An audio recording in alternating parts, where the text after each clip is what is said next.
আপনি যে মশলা খাচ্ছেন জানেন কি সেটা কতটা খাঁটি?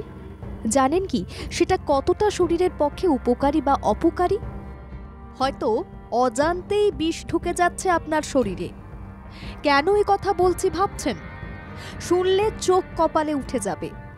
আসলে আসল মশলার ব্র্যান্ডের আড়ালে তৈরি করা হচ্ছিল ভেজাল মশলা। হ্যাঁ, একদম এই কারবারই চলছিল নদিয়ার আড়ংঘাটায়। ধানতলার নিরিবিলি জায়গায় মানুষের সর্বনাশ করার ফন্দি আটা হয়। জানেন মিলে কি মেশানো হচ্ছিল? হলুদ, লঙ্কা, জিরের গুঁড়োর আড়ালে কি মেশানো হচ্ছিল? মশলায় চটক রাখতে দেওয়া হয় বেশ কিছু রং।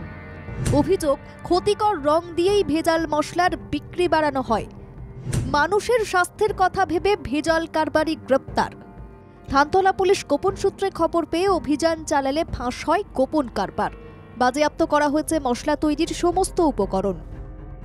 380 কিলো কেজির মতো আমরা হলুদ পাউডার, 100 কেজির মতো চালের গুঁড়ো, 11 কেজির মতো ধনে পাউডার, প্রায় 43-44 কেজির মতো ভাজা চাল, মানে কিছু চালকে ভেজে ওখানে রাখা ছিল সেগুলো পাওয়া যায়। প্রায় 50 থেকে প্রায় 51 কেজির মতো কিছু একদম মানে কালার পাওয়া যায়, লাল রঙের এক ধরনের কালার পাওয়া যায়। পুলিশ সূত্রে খবর, হলুদের সঙ্গে চালের গুঁড়ো জাতীয় কিছু মিশিয়ে তাতে রং ব্যবহার করে নকল হলুদ গুঁড়ো তৈরি করা হচ্ছিল।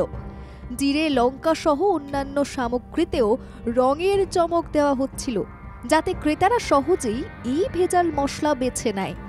জনস্বাস্থ্যকে জঞ্জালি দিয়ে যে ভেজালের কাজ চলে তা পুলিশ কড়া হাতে দমন করতে চায়।